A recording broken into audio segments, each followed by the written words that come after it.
Close your eyes for a moment. You're standing at a port on the Persian Gulf, maybe in ancient Dilmun, maybe in early Bosra, maybe somewhere now buried under centuries of sand and silt. You hear dozens of languages: Arabic, Aramaic, Persian, Sumerian, maybe even early Tamil from traders across the ocean. But among those sounds, woven into the noise of everyday life, you hear rhythmic speech patterns, percussive tones, and song-like cadences. Cushitic languages, Nilotic rhythms, East African musical inflections. You turn toward the docks, and you see them. Dark-skinned sailors unloading cargo. Fishermen from the African Horn mending nets. East African drummers entertaining merchants while they wait for their goods. Servants and warriors hired by wealthy landowners. African families speaking Afro-Arabic dialects that have not yet been erased. This is the part of Middle Eastern history we rarely hear about. Let's start with a simple rule of ancient history. If there's water, there's movement. And if there's movement, there's mixing. Mesopotamia, the famous land between the rivers, wasn't isolated. It was plugged into a trade network so big, the modern world didn't rediscover it until the 20th century. This network stretched from Egypt, Sudan, Eritrea, Somalia, Kenya, Oman, Yemen, Iraq, Iran, Pakistan, India, Sri Lanka, and beyond to Southeast Asia. So finding Africans in ancient Mesopotamia isn't a plot twist. It's the historical default.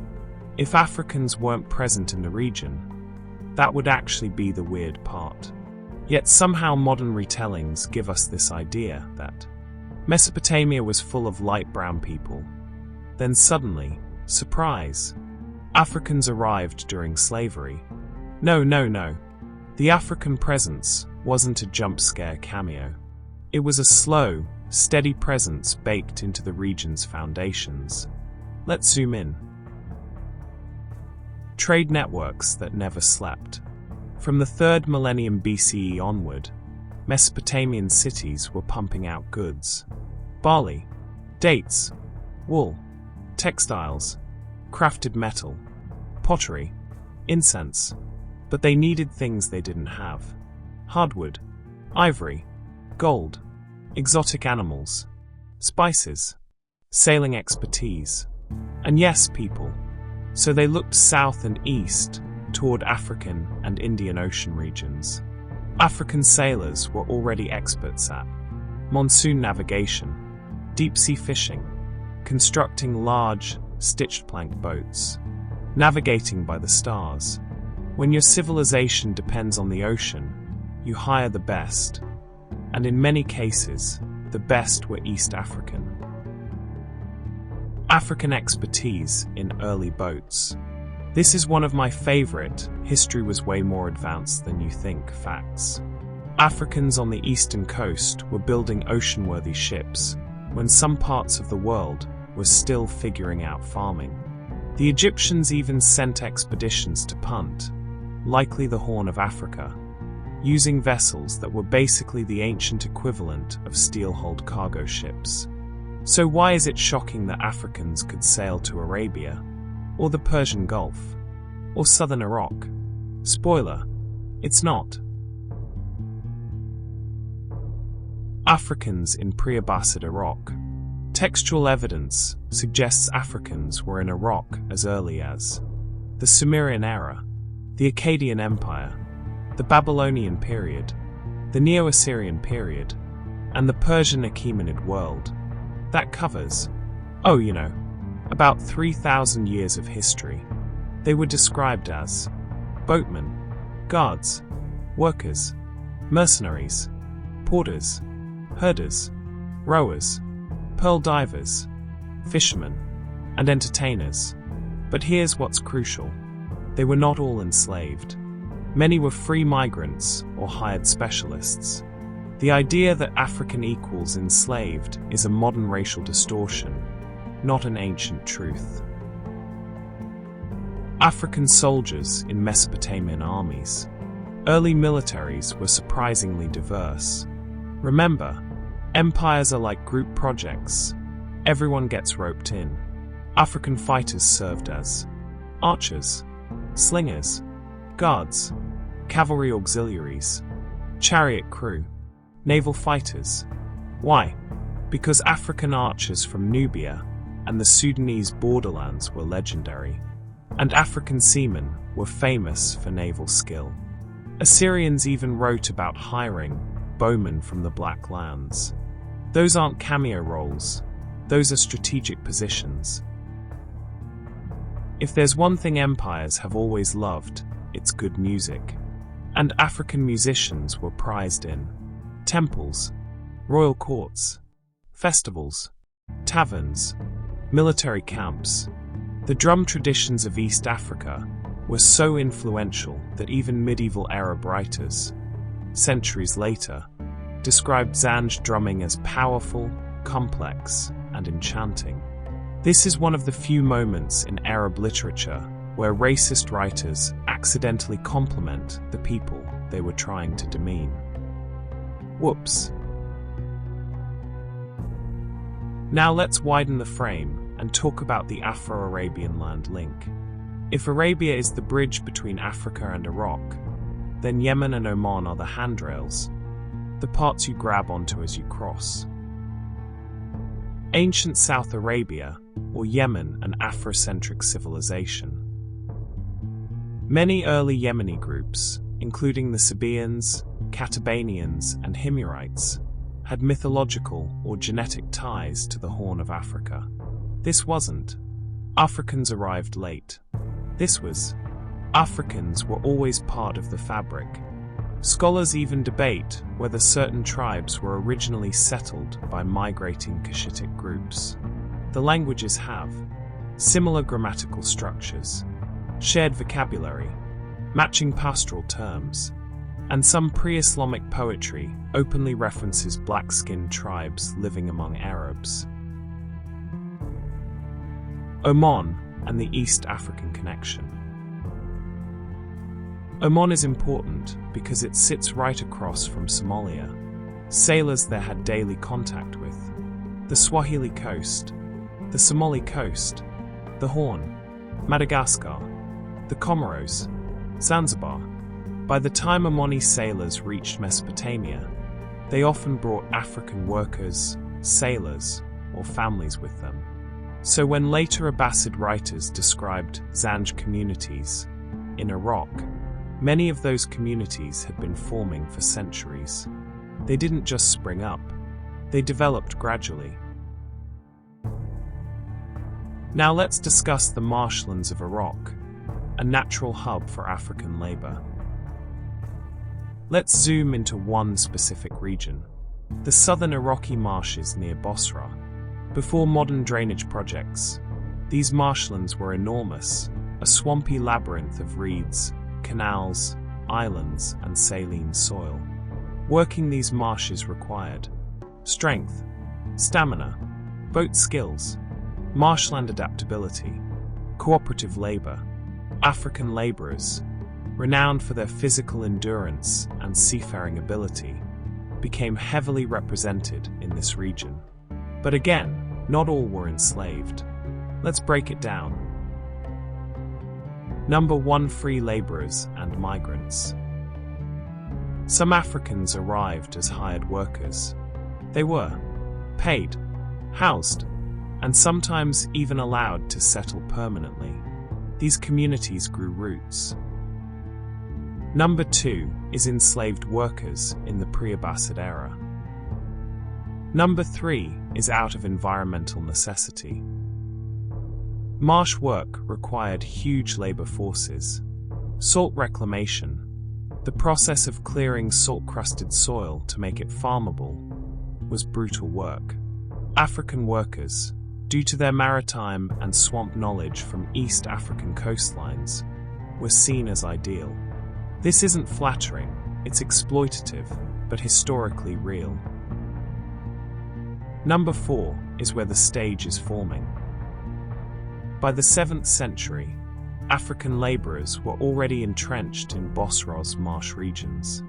By the 8th century, demand skyrocketed.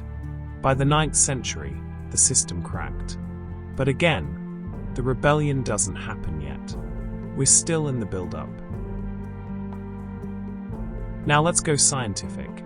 Modern genetic studies show populations in Yemen, certain Gulf tribes, and some Iraqi communities all carry African lineages thousands of years old.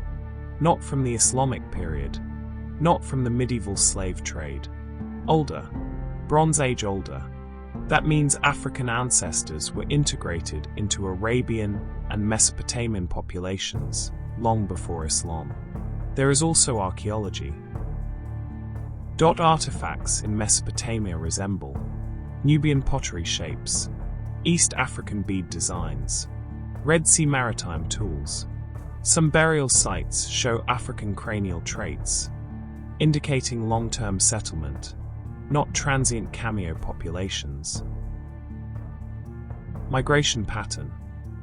Humans have always moved, but the Afro-Asian migration pattern is one of the oldest and most consistent on the planet. When you frame it properly, it looks like this. Africa and the Middle East weren't separate. They were an interconnected superregion. People moved back and forth constantly. Shared ancestry was normal, not surprising. The racial purity narrative is the modern invention, not the multicultural past. Let's talk cultural fusion. African rhythms influenced Arabian drumming, Gulf folk dances, sea shanties, pearl diving songs. Even today, if you listen closely to Gulf music samples, the African polyrhythms jump out. Next is food. East African ingredients, like certain spices and preparation styles, entered the Iraqi Gulf region through African cooks. Some dishes in Bosra have parallels with Somali and Swahili coastal foods. We must also discuss dialects. Words in certain Gulf dialects come from Cushitic languages, Bantu languages, Swahili loanwords, Beja vocabulary. Again, languages don't lie. Now let's peel back some layers of religion and spirituality and see where influences may lie. Some early Islamic-era anthropologists noted African-influenced rituals in southern Iraq, particularly in music, trance ceremonies, and healing traditions. The Afro-Iraqi Tsar possession ritual still practiced today has strong roots in East African spiritual systems. These are fingerprints of Africa left all over the region. Remember our ancient Sumerian man from episode 1? The one complaining on a clay tablet about imported labor costs? Well, imagine this. He goes back to work the next day, and suddenly the African sailors he hired are drumming on barrels while unloading cargo, turning the port into a rhythm festival. He probably mutters, "Great, now they're good at unloading and entertainment. How am I supposed to negotiate wages now?" Maybe he scribbles a second tablet.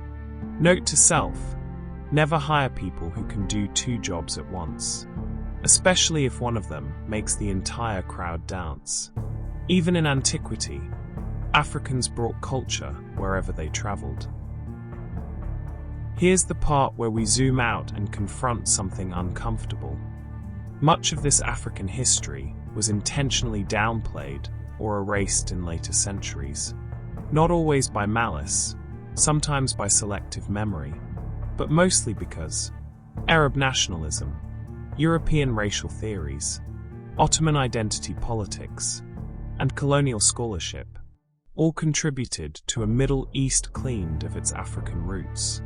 Suddenly, black Iraqis became foreigners. Africans in Arabia became recent arrivals. The Zanj became slaves who rebelled, not a multi-ethnic, centuries-old community with African foundations. Yet the evidence is still there. Buried, erased, but recoverable. Let's bring this era to a close with a narrative pivot. By the time the Abbasid Caliphate rose in the 8th century, Bosra had one of the largest concentrations of Afro-descended peoples in the Middle East. African sailors dominated Gulf maritime routes. African laborers worked the marshlands. African musicians shaped cultural life. African traders passed through regularly. Free Afro-Arab communities existed across Yemen, Oman, and Bahrain, and Afro-Iraqi lineages had been there for centuries. This was the world in which the Zanj communities formed. A world not of sudden arrival, but of deep-rooted presence. A world where Africans were already essential, economically, culturally, socially, which makes what happens next even more dramatic. Because as the Abbasids expanded plantation labor, increased taxation, and built salt reclamation projects, they created the perfect conditions for the largest African-led uprising in the pre-modern world. But that's episode 3. In the next episode, we're stepping into fire. Episode 3 will cover who the Zanj truly were, how African communities solidified in southern Iraq, why marshland labor turned into a powder keg, how the Zanj rebellion became a 14-year civil war, why this event was muted in history books, and how the rebellion redefined Afro-Iraqi identity. If episodes 1 and 2 built the landscape, episode 3 is the earthquake. See you in the uprising.